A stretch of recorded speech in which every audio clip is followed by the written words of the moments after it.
So are you ready for a story? Mm-hmm. Good. I'm glad to hear it. I'm glad to hear it because it's becoming ready. Needed a good warm up. It needed a good warm up. Thank you. Okay, I needed a 20-minute warm up. So once upon a time, once behind a time, once on the other side of time, once when time danced more like starlight and ticked less like clocks, once when time was a river. Can you imagine what it would be like if time was a river and all of these things that we do by walking along the river in our stomping time just like break free from? Time's a river. Once in a time, a lot like now, because all time is once upon a time.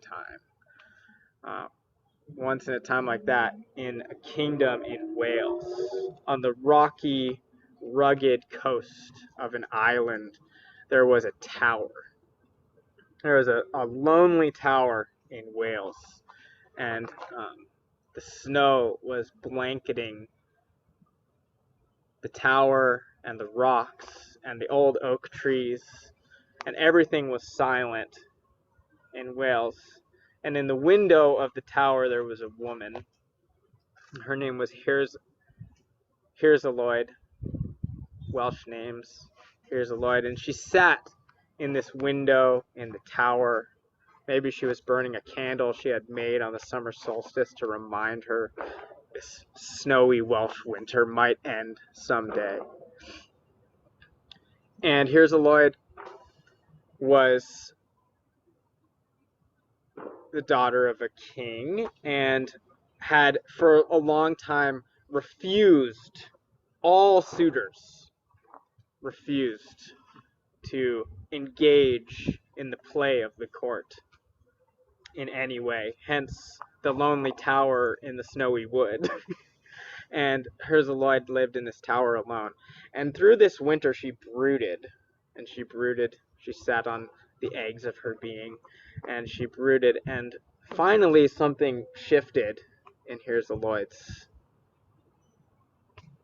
Maybe it was the egging and prodding of duty. Maybe it was something changed and she was ready after this winter of brooding, but she decided that she was going to get married. And the way she was going to choose her husband was that she was going to call a tournament, a great tournament, and she was going to send messengers out to the whole known world to come to this tournament in Wales and to have everyone show their prowess. And she didn't really care about who was the best sword fighter or who was the best jouster, but it was more about, like, you know, the panache that you walked into the room with for Lloyd. You know, she was like, if we're going to choose someone, they better have some style. And so they called together this tournament. They sent it out, and they waited a few months because at this time news didn't travel very fast, and they were really trying to go the whole known world. So messengers were sent out into the Near East and further away. And about 3 or 4 months later, when it was finally spring, the ground was thawed enough to build the tournament grounds that it was commenced. So you've got this lonely tower now with snowdrops growing on the ground, beautiful little white flowers. If you've seen wild garlic flowers, they kind of look like snowdrops growing out of the ground. And hawthorn buds are on the trees.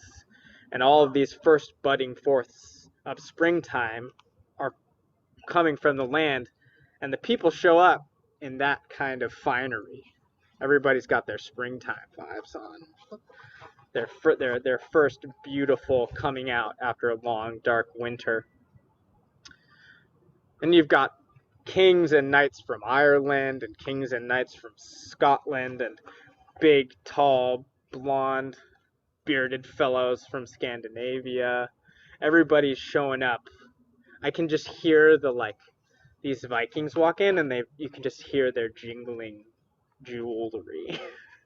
their blue glass from Egypt that was wearing around their wrists, and you've got this sort of eruptive, incredible menagerie of beautiful humans with their horses and their trains of people, and it becomes more of just just an incredible party.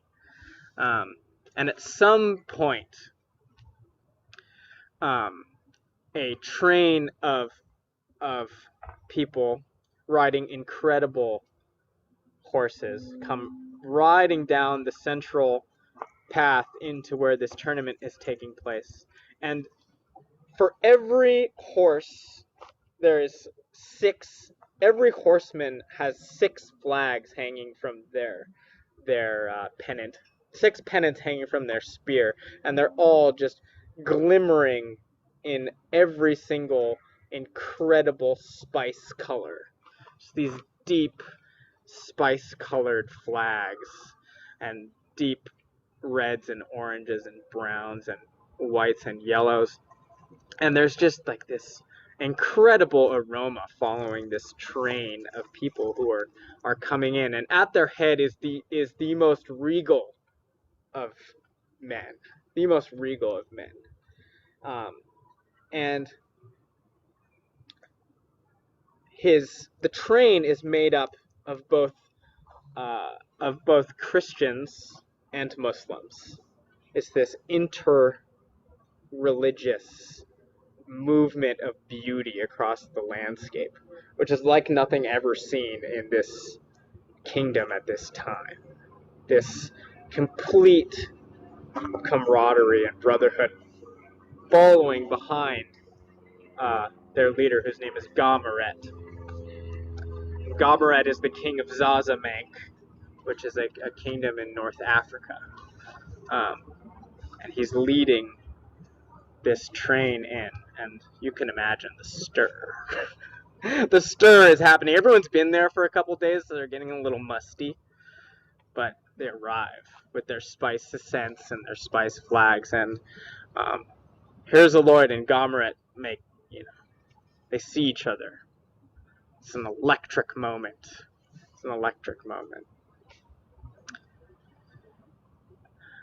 And they do a little bit of it's like a northern flicker courting dance. I don't know if my bird nerds out there, but they've got this whole thing that they do.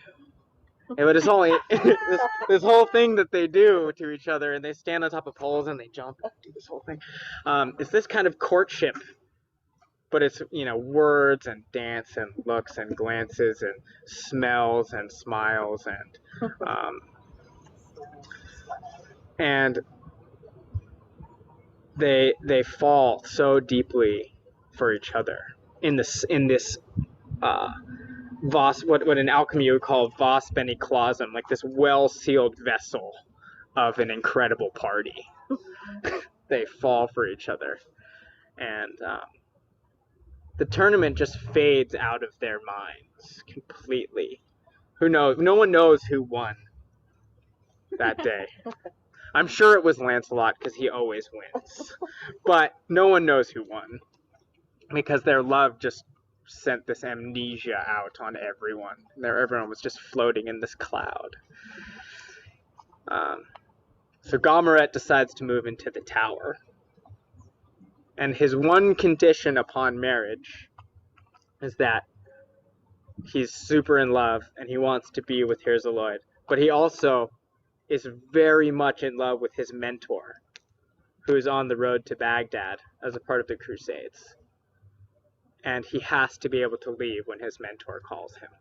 That's his caveat in the marriage. So they say about these kinds of weddings that even the wedding lasted for years. This incredible party. This tournament turned into a wedding party, and it was the brandy that had been kept for hundreds of years was ready to go, and everyone was ready to have a party. And so in radiant contentment, they have their wedding, and they get into their honeymoon phase, and they're making all sorts of love, and a baby is brought into the womb together. And just on the eve of the baby being born, Gomereth gets a messenger from his mentor in Baghdad. You have to come. We're in grave, dire straits. I need you by my side. You have to come. And to everyone's, they're not surprised, but they are surprised. But they also are surprised. Your son's going to be born tomorrow. Your child's going to be born tomorrow. You're going to go? And he mounts his horse and goes to that and off to the east.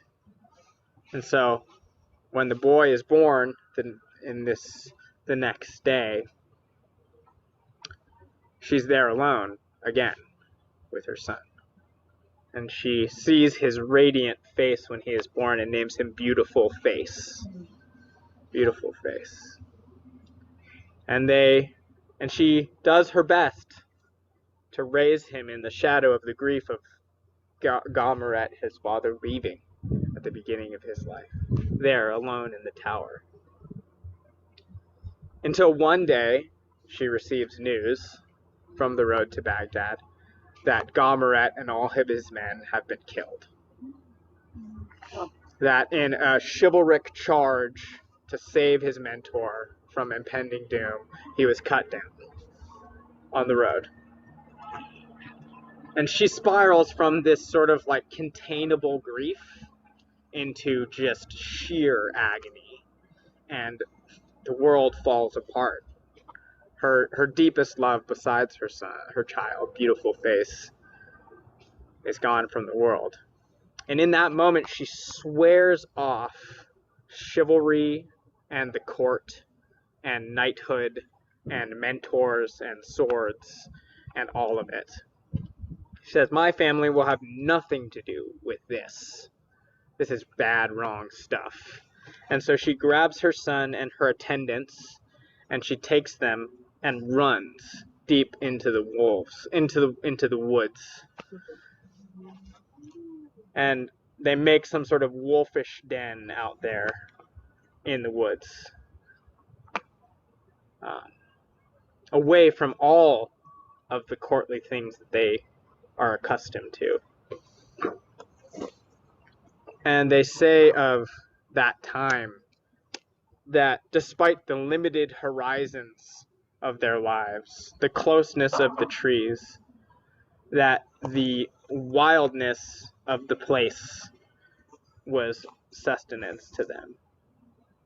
That beautiful face got to grow into the wild type of child we all hope that our children get to be, away from the pressures of a system that would ask us to learn how to kill people and how to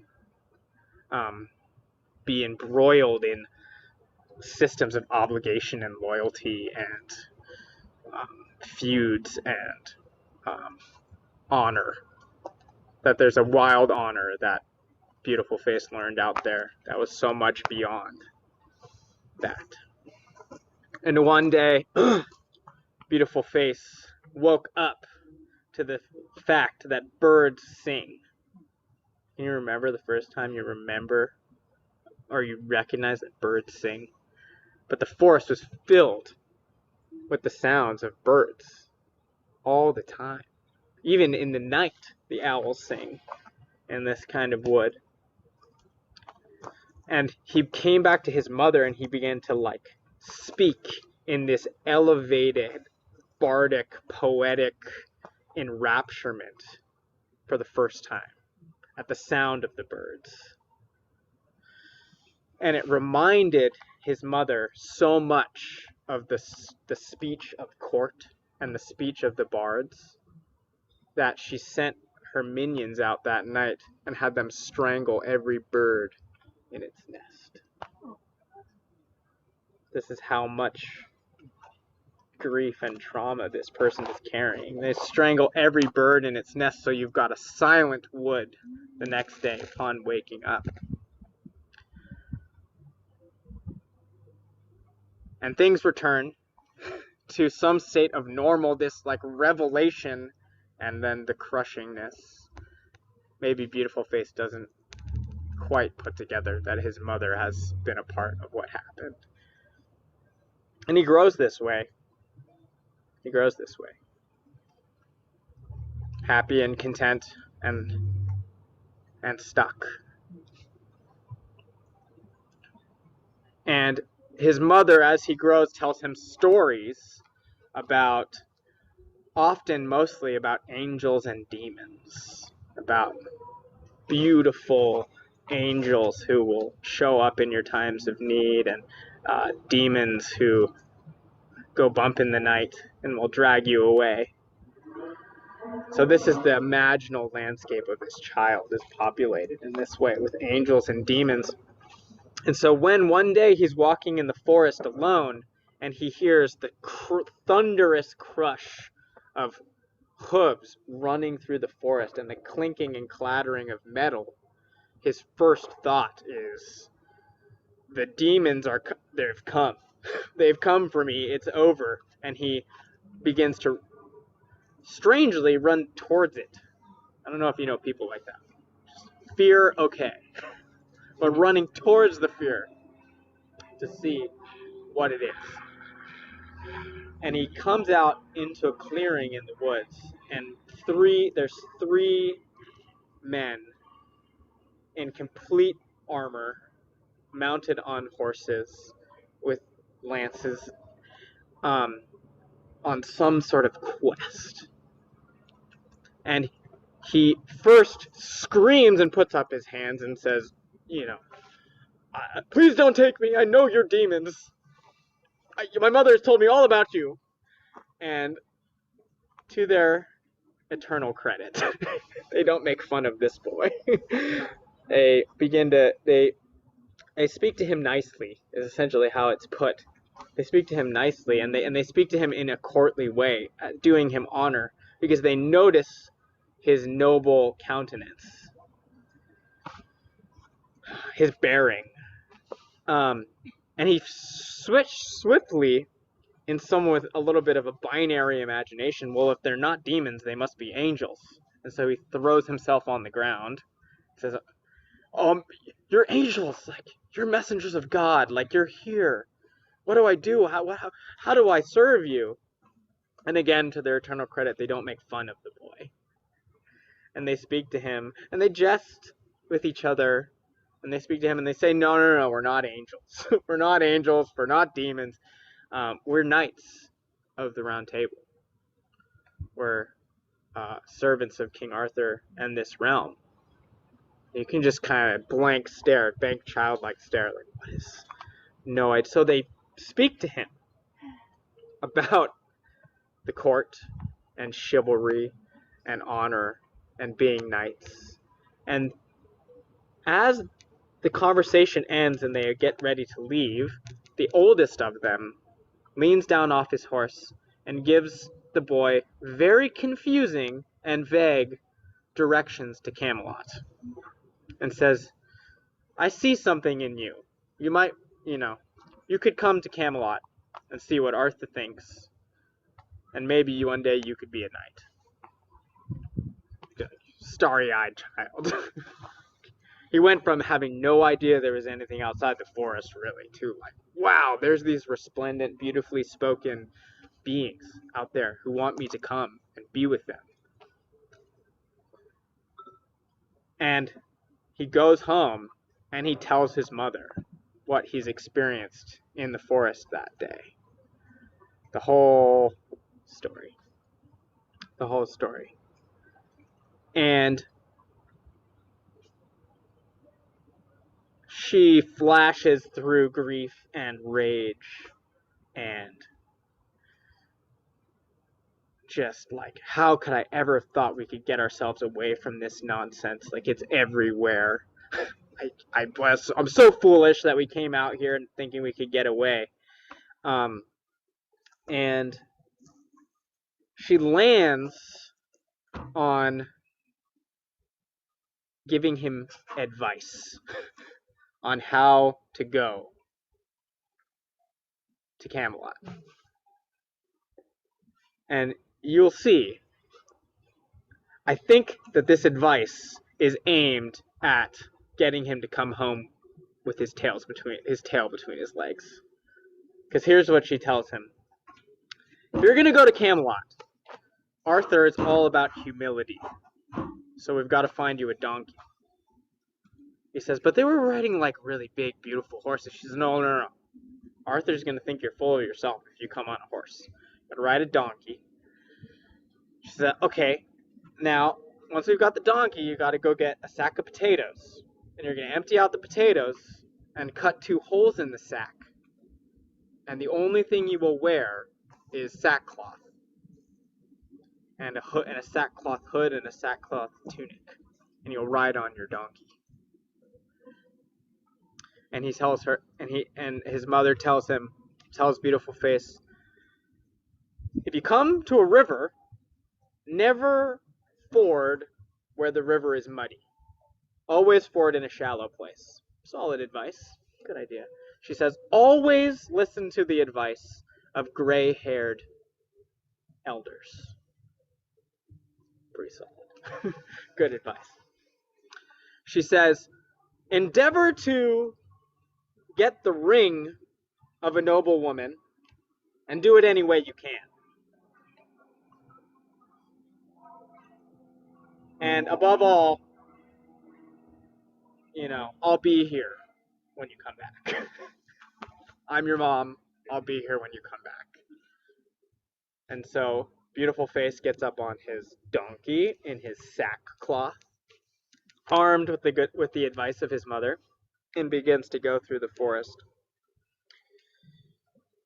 And when you've lived in a forest like that, you don't only know the place knows you. So the place, I can just feel the way that a place would say goodbye to you if you were leaving like that. And the foxes and the squirrels and the birds that would follow like a train behind this donkey riding, beautiful faced child out into the world for the first time. And so, as he's riding through the woods, closer to civilization, following the very vague directions to Camelot he received from the knight, he comes upon a pavilion, a tent in the woods. And he sees the tent and he gets off his donkey and he thinks, well, I wonder what's in the tent. And instead of knocking on the door of the tent, like a schooled person might do, peers inside of the tent. And there, sleeping in the tent, is an incredibly beautiful woman, sleeping peacefully in her bed with a ring on her finger. She told me to get a ring any way I can. She told me to get a ring any way I can. Okay, I'll do it. And he sneaks into the tent, and he jumps up on the bed, and he goes to grab the ring off of this woman's hand while she's sleeping. And as he's grabbing the ring off of her finger, she wakes up and starts to scream. There's a strange sackcloth-wearing child, young human, young man in my tent trying to take rings off of my fingers. Pretty weird. And he finally rips the ring off of her finger, and to just add insult to injury, he kisses her right on the face. And she's screaming. She's like, what is happening? Her husband's name is Aurelius, and her name is Jesui. And she says, Aurelius is right out there. I'm the one who's going to get in trouble for your foolish actions, and here you are putting me in harm's way, doing ridiculous things to me. I want my ring back, and you better get out of here before Aurelius comes back, or I smack you upside the head. And Beautiful Face says, well, I have the ring now, and I'm not afraid of anyone. I'm not afraid of anyone. She says, I don't even know what you would say to that. he's being so ridiculous. But it's not a good start in the world for our young, beautiful face. And for some reason, after saying he's not afraid of anyone, he just saunters out the door with the ring and leaves and gets back on his donkey and goes on his merry way. Proud, pleased with himself. Leaving Jesui there to deal with Aurelius on her own. And in typical fashion, he refuses to believe when he walks in and sees the disheveled bed and the missing ring that a strange sackcloth boy from the woods came in and was causing trouble, and accuses her of infidelity and having another lover. And it causes great strife between them that we'll see later in the story. And Beautiful Face is continuing through the wood, just creating this wake of weirdness and uncomfortability, and comes to a woman weeping, holding a freshly dead body in her arms, weeping just huge tears, holding this body. And he stops and he says, "Good day, madam," to this weeping woman. "Good day." She looks up. He says, "What's happening here?" And she says to him, without looking, she says to him, "This is my husband. He was killed by Aurelius, and here I am grieving. I have nothing in the world now, here in this wood, now that he is dead. And no one will avenge me. No one will avenge me. No one will avenge me. No one will avenge me." And he speaks to her again, and he says, I'll do it. I'll do it." And she looks up and sees this sackcloth boy saying that he's going to fight this knight who killed her husband. And she sees his face, his beautiful face. She said, "What's your name? What's your name?" And he says, my mother calls me Beautiful Face." And she says, "Oh, you're my cousin. You're my cousin. I know your mother, Parzival, we're related. We're family. I would know you anywhere with that beautiful face." And she calls him his true name for the first time, Parzival. She names him there in that wood, which we all know is a magical action. She names him Parzival. "Parzival, I would know you anywhere. I would know you anywhere." And he says to her, he's shocked. He's never had a family other than his mother. And he says, "Well, I'll go to Camelot so I can learn how to fight so that I can avenge your husband." And in typical adolescent fashion, the call of adventure is more alluring than a grieving cousin. And so he leaves her again in the woods, alone. He leaves her in the woods, alone, and continues on to Camelot.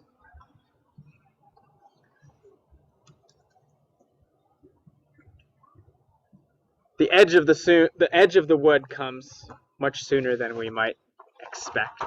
And there he is, appearing at the edge of the wood, and he sees the castle in the distance, resplendent and beautiful. You can just imagine it's like whitewashed walls and copper. I'm seeing like copper roofing, like you see on like old Russian buildings, glinting in the sunlight. And strutting before the gate in red armor is a knight, brandishing a golden cup above his head, saying, "I took this cup from King Arthur. I took it from his table while he was watching, and until he gives me the land that he wrongfully stole from me back, I will keep this cup. He's just like blasting this out to everyone, making a big show of his disrespect of the kingdom. He took my land and he's unfair, and I've got his cup and I'm keeping it. It's mine. And in the commotion of it, Parzival is able to slip through the gate on his donkey. And instead of getting off the donkey, he rides his donkey into the hall where the round table is. Rides his donkey with his sackcloth. Maybe his donkey takes a big dookie on the floor. I mean, I don't know. It's bad. It's a bad scene. And Arthur's sitting there with his head in his hands, listening to some counselor who's trying to get him to deal with the guy outside, whose name is Ithier. And Parzival just rides his donkey right up to Arthur. The donkey's face is in Arthur's face. And he says, there's a knight out there in red armor, and he's got a cup of yours. And he's kind of lambasting your name all about the town, saying you took his land. I think you should probably deal with that. You should probably get that handled. And also, will you make me a knight? And Arthur just like whips his head around. He's like, there's a donkey in my... Who is this child? But he's pierced by the beauty of Parzival's face in that moment, and stops and listens to this young person. And so all the other knights of the round table, when Arthur starts to listen, they turn to listen. And they listen. And Kai, who is Arthur's stepbrother, begins to jest and poke fun at Parzival, saying, well, if you think it's such a problem, why don't you go deal with it? Why don't you go deal with it? You obviously could do it. I mean, come on, it's just a knight. You know, you're fine. If you really want to be a knight of the round table, you should go deal with it. You should go deal with it. And Parzival takes the bait. You're right. I'm going. I got it. I want that. In fact, I actually want that armor, and I want his horse. And if my way in is this is what I'm gonna do. Wow, that's what happened. And he rides his donkey out onto the field, somehow procuring a javelin on the way. I don't know how he procured a javelin, but he's got it now. And he rides his donkey out there, and he rides right up to the Red Knight. Right into the Red Knight's face. And he says, sir, you're going to shut up first. Then you're going to give me your armor, and you're going to give me your horse. And that's how it's going to be today. And Ithier, the Red Knight, is stone-faced. Says nothing to this child. He's like, what? Move along is the energy. Until Parzival shoots out his hand and grabs the bridle of Ithier's horse and attempts to wrench it out of his hands. And that Red Knight was filled with red fury and began to rain down blows upon Parzival. Sword thrust after sword thrust, and Parzival, to his credit, dodged and ran on his little donkey around until he got enough space from Ithier to pull back his javelin and to throw it directly through the visor of Ithier's helmet, in his eye and out the back of his skull. Deeply unchivalrous move, one would say. And as his body fell to the ground, Parzival jumped off of his donkey and began trying to take the armor off the Red Knight's body by himself.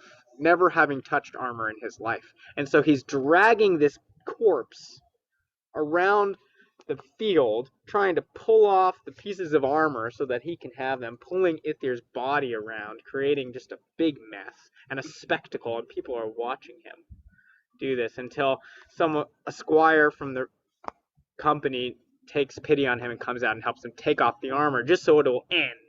It was so gruesome. Take off the armor. They put the armor on Parzival. Parzival gets up on Ithir's horse that's far too big for him. And they proceed in that day to bury Ithir in a grave of flowers right there on the field. And some of the knights are kind of like pumping Parzival up. Wow, man, you really did it. Like, that was awesome. Like, how did you figure that out?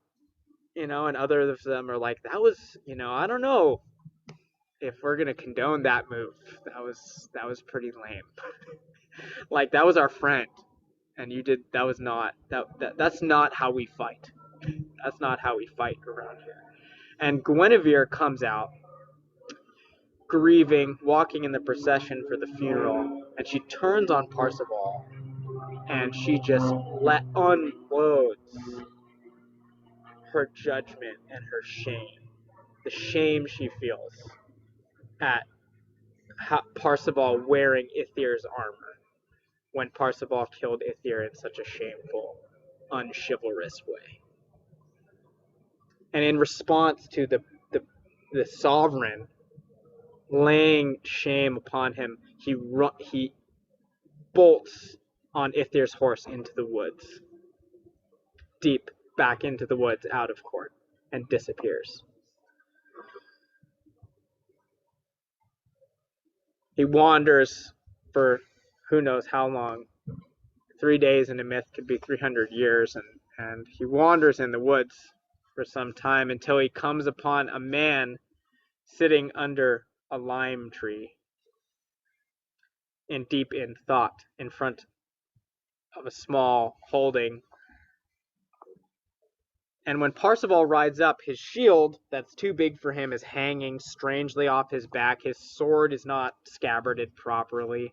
Both of his spurs are untied and hanging, making clinking sounds. And that's what gets the man's attention, is this disheveled false knight riding through the wood.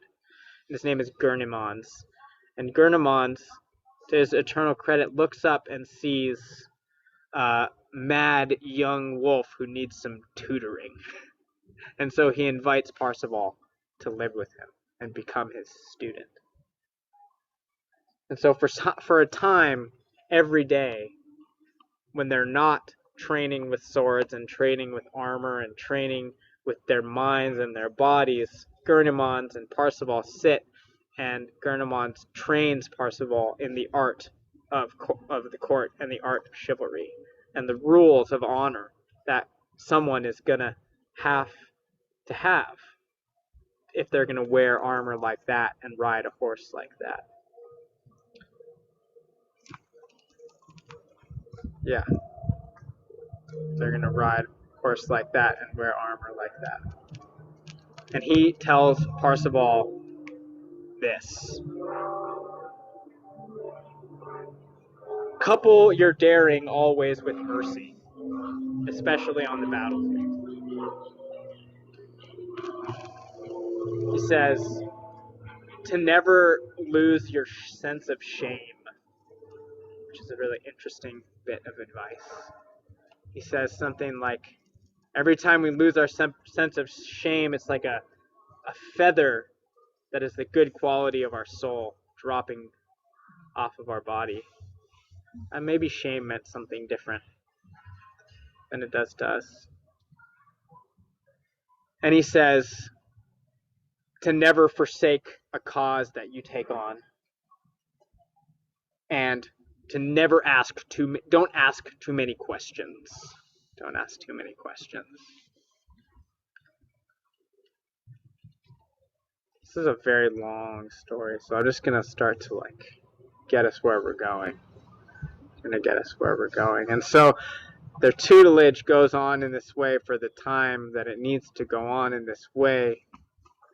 Maybe it's always too short when you find that mentor. Maybe it's always a little bit too short. And Parzival leaves to go wander through the woods again. Back into the world, the call for adventure comes. And no one knows how long he wandered until he started to smell the smell of the sea there in the woods. And he came upon a great castle on the edge of the sea with a narrow bridge. And on the narrow bridge, a siege was taking place.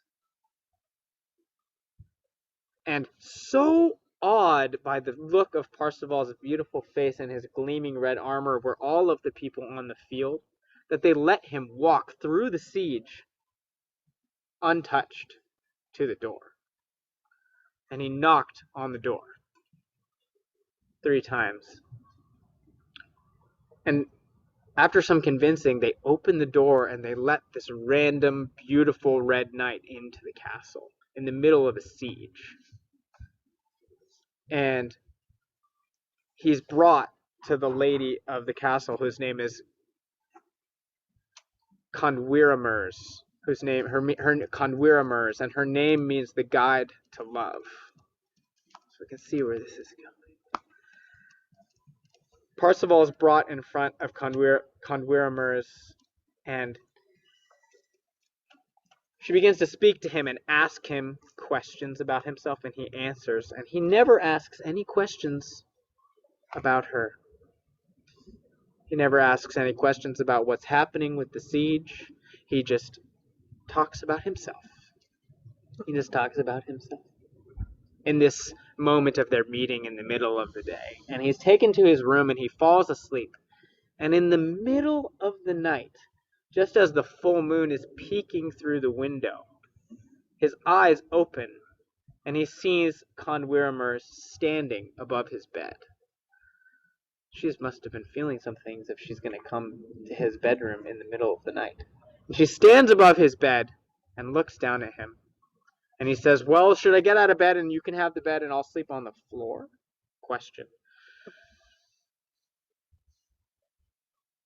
And she says, "No, I just want to lay next to you in the bed. If you promise not to touch me and we can just speak candidly with each other." And so this moon beautiful woman basking in the moonlight lays down in the bed next to Parzival. And they lay there till dawn, speaking with each other, outside of the bonds of this solar daytime rules of his mentor. And they fall in love that night under the light of the full moon. And it blossoms, and they are blossoming in love. And the last thing she says to him is, "Today at dawn, a man named King Run, who's a warrior of King Clamide, is going to come, and he's going to take me away." That's what this siege is all about. We've been trying to hold it off because I refuse to marry for anything but love. And today, I don't think we're going to be able to beat it, and they're going to take us. And so he pledges himself as Conwiramer's champion. And so when King Run comes, he's the one standing there on the bridge. They get all the other siege to go away somehow, and it's just him standing there on the bridge. And you wouldn't know it by looking at Parzival, but this is Parzival's first sword fight ever. He's never actually crossed swords in anger with anyone. He's killed someone with a javelin, as we remember. But you wouldn't know by what takes place on that bridge. It is a battle of epic proportions and is a dance of the most beautiful eloquence. And when Parzival finally defeats King Run,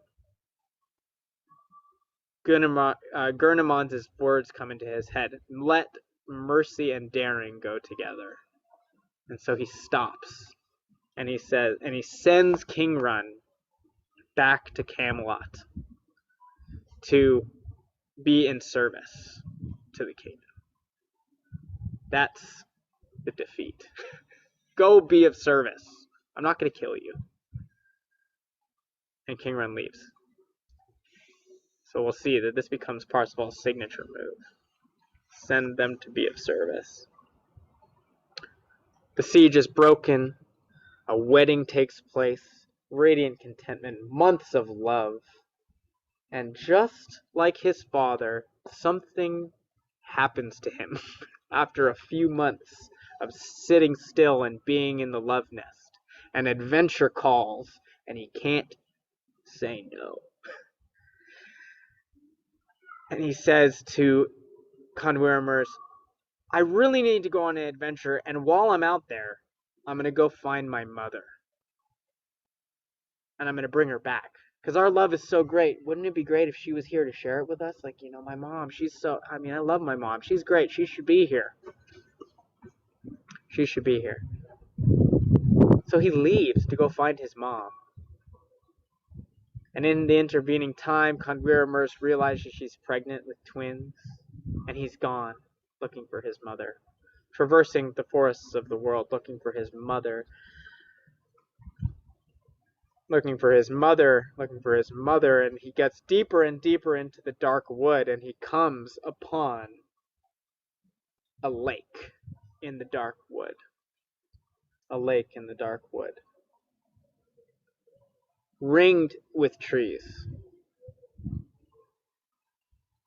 And out there on the center of the lake is a tiny boat with a fisherman in it. This fisherman has a huge wide-brimmed hat on with peacock feathers flashing out of it, and the finest, most beautiful silk garments you've ever seen. Fishing out there on the lake, staring into the mirror of the dark water. And Parzival calls out to the angler, looking for a place to sleep. Do you know of anywhere to sleep? And he says, well, the only place to sleep out here in Wild Mountain, is what they call the place, is my castle, 30 miles that way. The only way you'll get there is if I come with you, so you're going to have to wait. So the fisherman finishes his day, fishes. Nothing interrupts the fisherman. And Parzival waits there, staring into the dark water. Until the end of day, when the angler comes out and they ride together to the castle. They're met. Their armor is taken off. Parzival's armor is taken off and put away. He's given incredible silk robes, beautiful, and brought into a hall. It becomes very clear that the anglers know just Manor Lord is a great king once they get into the hall, and he's sat on this dais. And as he's sitting there, Parzival sees that he is constantly attended because he has a wound in his genitals that bleeds continuously. A continuously bleeding wound in his genitals. Strange things are afoot. And Parzival sees this and don't ask any questions. Don't ask any questions. And so he sits down to dinner. He sits down to dinner, and as they're sitting down to dinner, a procession enters the room, preceded by the smell of that one thing that reminds you of your childhood instantly when you smell it. The most incredible nostalgic smell fills the room, and it's different for every person in there. At the front of the procession, a young boy carrying a lance or a spear whose tip bleeds continuously, and the blood runs down the shaft of the spear onto the boy's hands, walking through the room. Behind the boy, two young women with flowers in their hair and twin-headed candelabras. And behind them, a woman with a veil carrying a cup, a golden cup, that is brought to the king, who drinks from it. And you see just a moment of relief from his wound. Just a moment of relief from his wound. And behind that, a platter with a severed head on it proceeds through the room, and no questions are asked by Parzival. The procession, somehow, when they're all distracted, all of the tables become full with food. And they eat whatever it is was their heart's desire that night. And Parzival asks no questions. And the king leans over to Parzival and says, "You're not very talkative. You must not really like our hospitality very much. What can I do? I can give you something. I'll give you something." And he pulls out his sword and he hands it to Parzival and he says, "Take this gift. I hope it makes this right. I hope it makes our hospitality enough for you." And Parzival asks no questions, doesn't even say thank you, and just takes the sword. And when sleeping sounds better than eating and drinking, they all go to sleep. And when Parzival wakes up in the morning in this castle, there is no sound. It is cold. There is no fire in his hearth. When he puts on his armor and exits the room, strapping his new sword to his side, there is nothing. He's in a ruin in the middle of the forest by himself. And as he goes and mounts his horse and rides out the gate, and the gate slams behind him as if closed by some unmaterial hand, and he hears first a scream and then a berating voice from the woods. "You fool! You fool! You are in the presence of the Fisher King, of the King of the Grail, who ails from an ever-bleeding wound, and your question alone could have healed him. One question, and one question could have healed him, and it could have healed this place, this wild mountain, this dark forest of loneliness that you found yourself in. One question could have healed it, and you failed to ask. You should be ashamed of yourself." This voice is just out of the woods.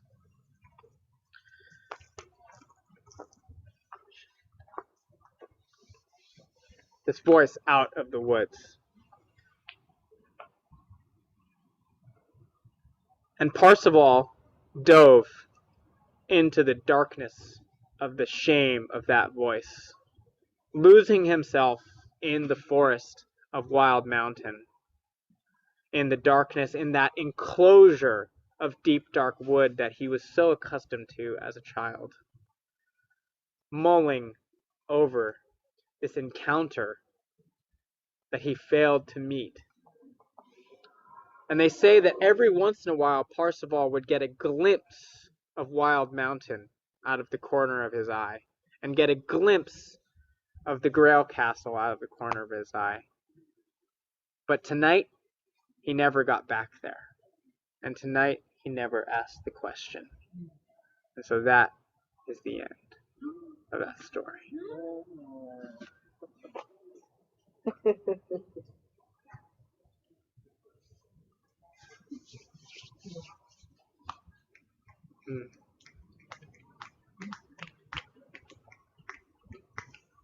So thank you.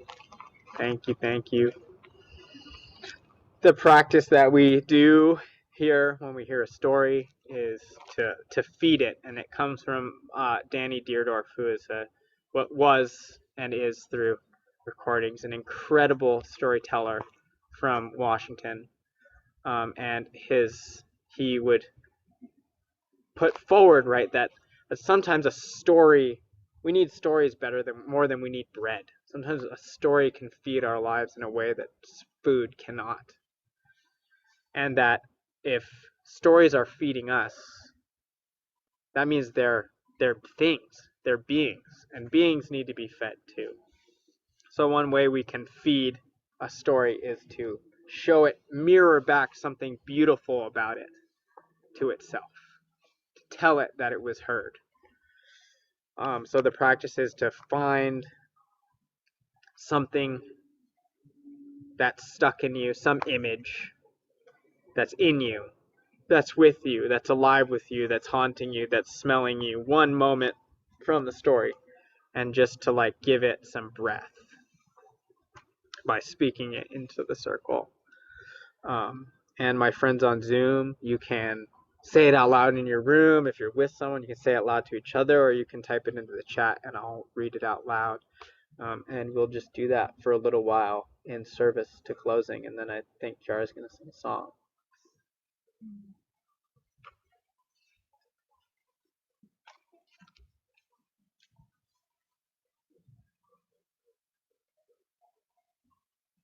The donkey in Arthur's face.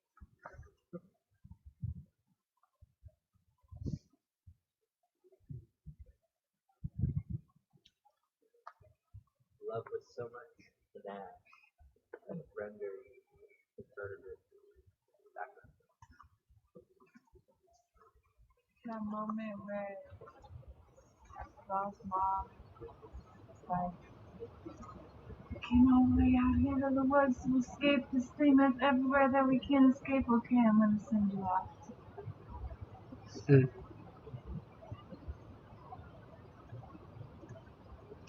I can't remember exactly the line. I tried to hold on to it, but it was at the beginning when she was brooding on, what did you say, the eggs of her, or the brooding? Yeah, it said brooding on the eggs of her being. Yeah, I love that. Brooding on the eggs of her being. Who knows if that Fisherman King in the Hidden Lake.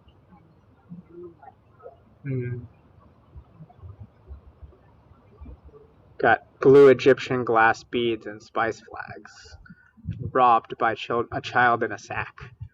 And JD says the time with the mentor is always a little bit too short.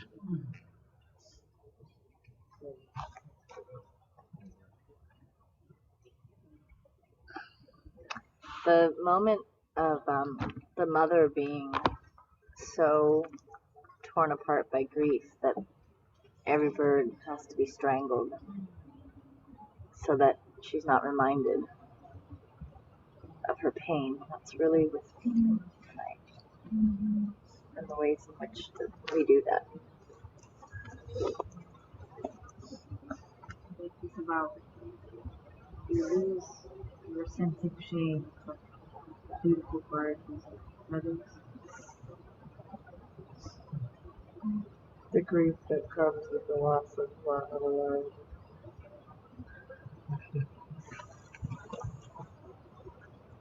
The months between invitations sent and received. Conveniently falling in love at midnight, right before an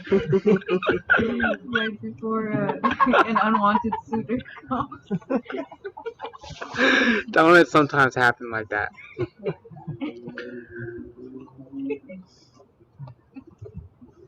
Alexis is reminding us that the full moon is rising with Pluto during this storytelling. He sent us a picture, but I have to download it. Any else last murmurings out there need to be murmured? The mentor under the lime tree, and just seeing this bedraggled youth and knowing exactly what to do. That's a good mentor does. The copper cup on the end of the stick, flavoring. The reaction of the other knights when he kills the red knight. Half of them are like, yeah, and half of them are like, Yeah. searching for his mother, searching for his mother, searching for his mother.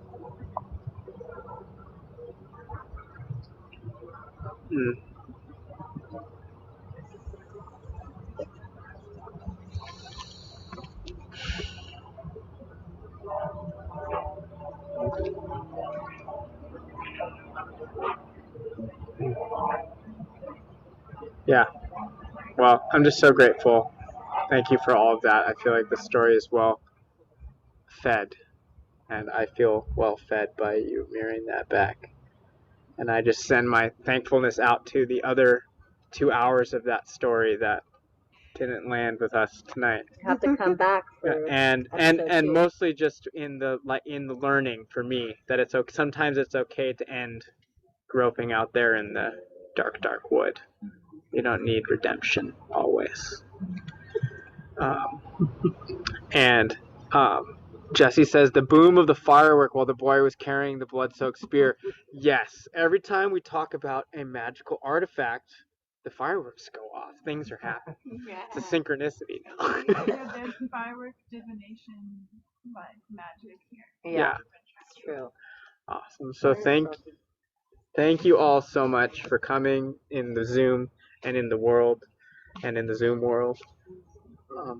And Kara's gonna sing us a song to send us off to I Don't Have a Guitar. I'll sing it a cappella then. You want my seat? Sure.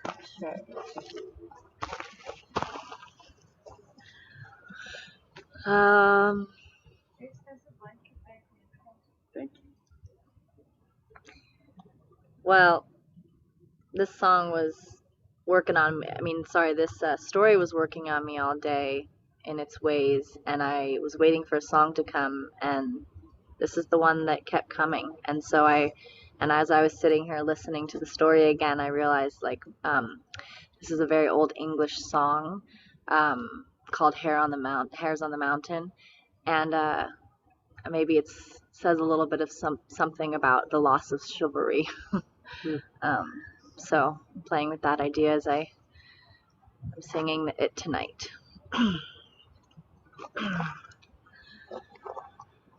Oh, Sally, my dear, it's you I'd be kissing. Oh, Sally, my dear, it's you I'd be kissing. She smiled and replied, you don't know what you're missing. Oh, Sally, my dear, it's you I'd be wed to. Oh, Sally, my dear, it's you I'd be wed to. She smiled and replied, then you'd say I misled you. If all the young men were like hares on the mountain, if all the young men were like hares on the mountain, how many young girls would take bows and go hunting? If all the young men sang like blackbirds and thrushes, if all the young men sang like blackbirds and thrushes, how many young girls would go beating those bushes? If all the young men were like fish in the water, if all the young men were like fish in the water, how many young girls would undress and dive after? Oh, the young men are given to frisking and fooling. Oh, the young men are given to frisking and fooling. So I'll leave them alone and attend to my schooling. I'll leave them alone and attend to my schooling.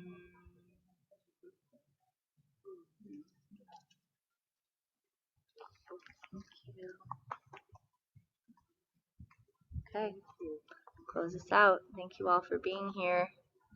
Good night in the Zoom world.